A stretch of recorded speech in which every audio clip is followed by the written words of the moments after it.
What is up, everybody? This is Carl from Technical Goodies, and it's time for a tech haul. So let's get right into it. First in the tech haul, this is the MOKiN charging bank. So a lot of people will be traveling soon, so this will be perfect for them. Let's get it open.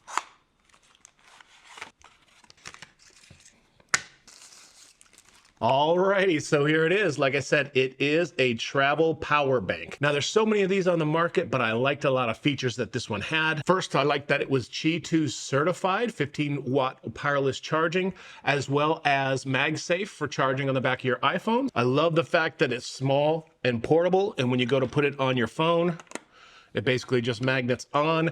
It does show you the amount of power left, which is really nice. It is a 5,000 milliamp hour battery. I also like that it had a lot of safety protections. Overcharge and over discharge protection, over current, short circuit, temperature, and fire resistant enclosure. So all those things make it perfect for when you're traveling like an airplane or anywhere. You can also charge two devices at the same time. As you can see here on the bottom, this USB-C is in and out. So you can charge the power bank with USB-C, but you can also charge other devices. If you're charging with the USB-C, it's 20 watt PD fast charging. And if you're charging from wireless, it's 15 watts. And you've seen all those chargers that go on the back of your phone, cheap ones from Temu, cheap ones at TikTok, and they just don't last. They're just horrible. This is nice, small, sleek, easy to travel with. I thought it was really well designed, awesome safety protections, and awesome price. Definitely check it out. Alrighty, next in the haul, this is the JOYROOM PODIX 140 watt 5-port desktop GAN charger. We all need that little bit of extra power when we're at our desks. I've shown something like this in the past, but I really like to show multiple options and not just show one version of something. 140 watt fast charging, 80 centimeter retractable cables, and a 1.54 inch ultra large display. So let's get it open and check it out.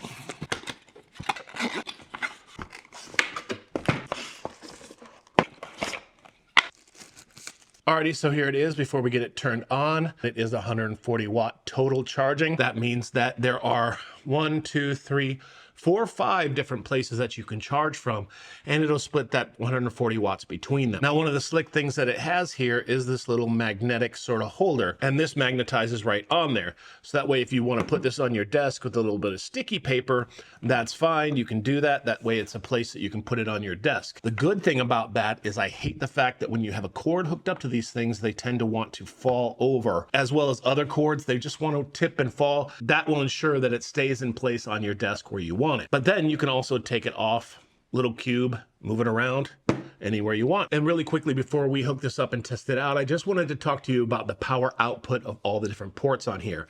I'm going to hold this up to the screen and you can pause it and read it if you want, because there are a lot of different things that you can do. You can do a single port, 2-port, 3-port, 4-port, and 5-port output. And like I said, it's going to split that 140 in different ways. So simply plug it into the back here, and we'll go ahead and take a look at the front here. So it looks like we also have a little face on here telling us what's going on. We have a little touch sensitive button on the side that we can choose exactly what display we like. And the display I like is this one. So USB-C 1, 2, and 3, USB-A 1 and 2. Those will show the wattages that you're getting, and I'll show them when we test out some devices here of what you get when you're charging. These two USB-Cs on the front are actually extendable. So if I pull them out, this is about how long they go. Put them right back in, lock them into place. So let's charge some stuff. Alrighty, so I've got 5 devices hooked up here, 2 to the top USB-Cs, 1 to the front USB-C, and 2 to the front USB-As. And I'm only pulling 39, 44, 48, 52, 51, 50, around 50 watts. Now this is capable of 140 watts. So you say, Carl, why isn't it pulling 140 watts? Because each one of these devices only pulls so much, right? They're not gonna pull a full 140, and each one of these cables that I've added on, I know this gray one's good, but I know these two probably won't go up to the top charging speed that I would want it to. I know this new phone was completely dead, so it's trying to boot up again. So anyway, if we go into this other screen here, and I will zoom in on the camera because I can't lift it any higher. The first C1 is for tablet phone. That's pulling about 7 watts right now. It'll pull more once this tablet wants more, or if I had a higher charging tablet. C2 is for a phone, and that's this phone over here, and that's pulling 17. C3 is for a PC, and you don't have to only plug a PC in here. I know this one here is a Windows tablet, but it's not going to pull anywhere as high as what it needs to pull to get up to that 140. And then you just have two standard A ports here, and right now we're up to 60 watts total charging for all these devices here. I would say 10, 20, 30, 40, 50 is generally around what you would expect for like a phone or a tablet, but then you jump up with the higher charging phones to maybe 20, 24. So that makes sense. Yeah, we're up to 60 right now. So that's really nice to have a small compact cube that has 5 different charging ports. I'm going to take this on a trip with me this holiday season, and me and my sons will be able to charge all of what we need to charge when we need to charge it. And then when you're done, unplug it all, and it slides back on your desk. Alrighty, so next in the haul, we have this big boy right here. So this is the SainSmart PrintyGo. This is a safe 3D printer for kids, built for STEM learning, ease of use, safety, and getting your kids into 3D printing. So let's get this bad boy out of the box and give it a try.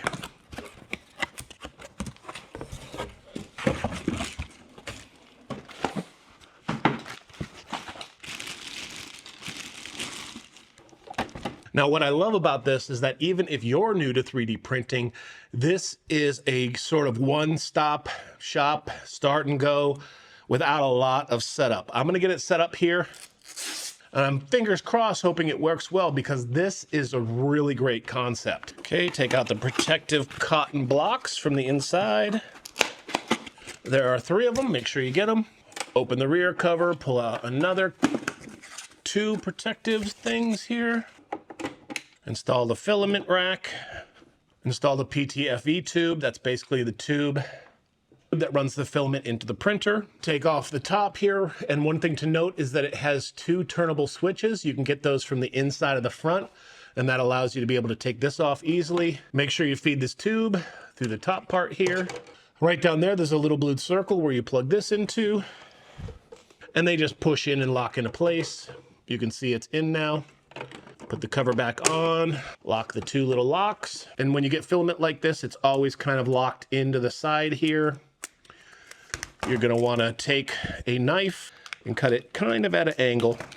So you get a little bit of angled filament, and you're gonna wanna put it on so that it's facing upward and spooling upward into the feeder tube here. Just go ahead and push it in till it stops. And this can be a little bit fiddly when you put the filament in, just because you need to get it in through the assembly into the hose, but it definitely will go. Just keep at it if you're having any sort of issue with it. Plug it in on the back here, switch it on, and then go through the startup steps. Now, while this is starting up, I kind of wanted to talk to you about some of the features real quick. It has a built-in LED, auto leveling, one-click printing, fully enclosed with child lock, and it's ready to use out of the box. It does have this 5-inch interactive touchscreen. It does about 600 millimeters per second of print speed. Now, if that doesn't make any sense to you, you should be able to crank out some toys pretty quickly.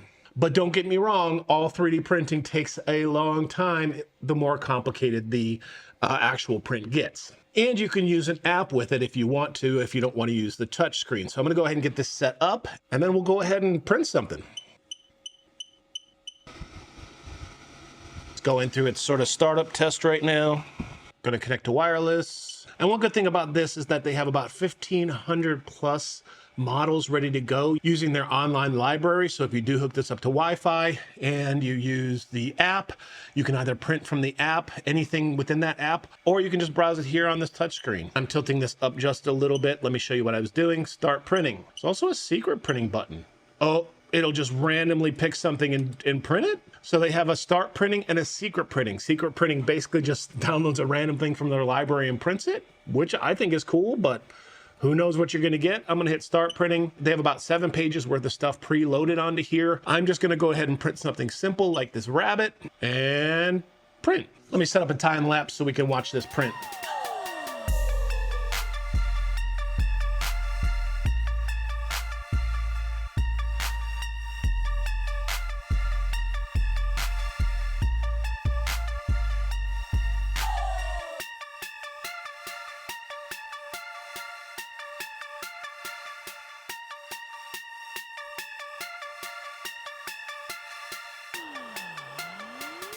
Alrighty, so that is all done. Let's pull it out, and here it is.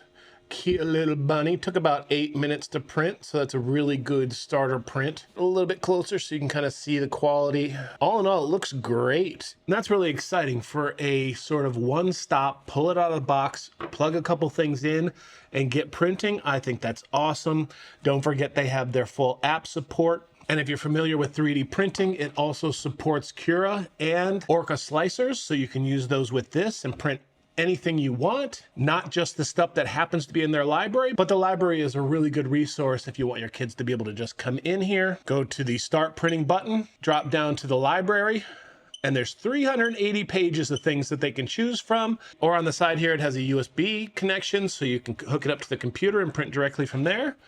Very nice, very cool, and an awesome option to get kids learning into 3D printing, because 3D printing is a ton of fun. So we got one more thing here in the tech haul, and this is something that is a super utilitarian item that I use all the time. It's a must-have at my desk, and that's why it's already open, because I have already used it to try it out to make sure it was good. This is the Skil Twist 2.0 rechargeable 4-volt screwdriver with pivoting head and torque setting. This is a must-have in your house. Awesome gift for anyone. And I'll just show you a couple of the best features of it. It comes with the handle itself here. And it comes with 2 bits, a Phillips and a straight head bit. But it's compatible with any bits you have that kind of come in those kits that you can buy. I have a bunch of them. So anyway, the thing I love about this is that you can use it as a straight screwdriver like this. But you can also push this button and bend it down so it becomes more of a handle that you can use to screw things. But it's just simply pushing these 2 buttons forward, back, bring it back up if you want, and it clicks into multiple positions. It does have a light on the front as you're using it. And the other thing that I like is that it has different torque settings. So if you look here, it has low, medium, and a high. So when you're working on something and you don't want that really strong torque that might torque the screw into the material, you can go ahead and change this down to the lowest setting. That means it will automatically stop when it feels a certain amount of resistance. But if you have a more stubborn screw that needs to go in, you can either pop it up to medium or full. And that way it will give more and more strength to the torque of the screwdriver and allow you to get those screws in. On the bottom here, you can charge it up with USB-C.